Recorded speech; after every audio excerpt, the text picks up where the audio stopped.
Chief justice Pakistan یحییٰ افریدی اور justice شاہد بلال حسن پر مشتمل 2 رکنی بینچ نے پی ٹی آئی کی صحت سے متعلق کیس کی سماعت کی۔ بیرسٹر سلمان صفدر اور اٹارنی جنرل وزیر اعلیٰ خیبر پختونخوا سہیل افریدی علیمہ خان عدالت میں پیش ہوئے۔ دوران سماعت عدالت میں فرینڈ آف دی کورٹ اور جیل سپرنٹنڈنٹ کی رپورٹس کا جائزہ لیا گیا۔ رپورٹ کے متن کے مطابق بانی پی ٹی آئی نے جیل میں حفاظتی سہولیات اور سیکیورٹی انتظامات پر اطمینان کا اظہار کیا، جبکہ دستیاب خانوں کی سہولیات پر بھی اطمینان ظاہر کیا۔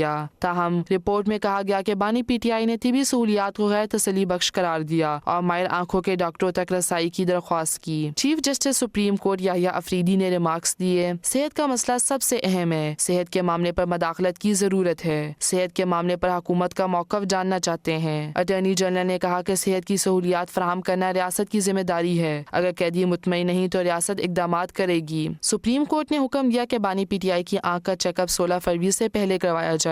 بانی پی ٹی آئی کی بچوں سے فون پر بات بھی 16 فروری سے پہلے کروائی جائے۔ اٹارنی جنرل نے عدالتی ہدایات پر عمل درآمد کی یقین دہانی کرا دی۔ سلمان صفدر نے استدعا کی کہ طبی معائنہ کسی فیملی ممبر کی موجودگی میں کروایا جائے۔ سپریم کورٹ نے فیملی ممبر کی موجودگی میں میڈیکل کروانے کی استدعا مسترد کر دی۔ سلمان صفدر نے کہا کہ بانی پی ٹی آئی کو کچھ کتابیں بھی مہیا کی جائیں۔ سپریم کورٹ نے ریمارکس دیے کہ ایڈیشنل اٹارنی جنرل نے کہا ہے کہ ڈاکٹرز اگر کتابیں پڑھنے کا مشورہ دیں گے تو فراہم کر دی جائیں گی۔ سپریم کورٹ نے بانی پی ٹی آئی کے خلاف توشہ خانہ فوجداری کیس کے ٹرائل کے خلاف کیس پر فیصلہ محفوظ کر لیا۔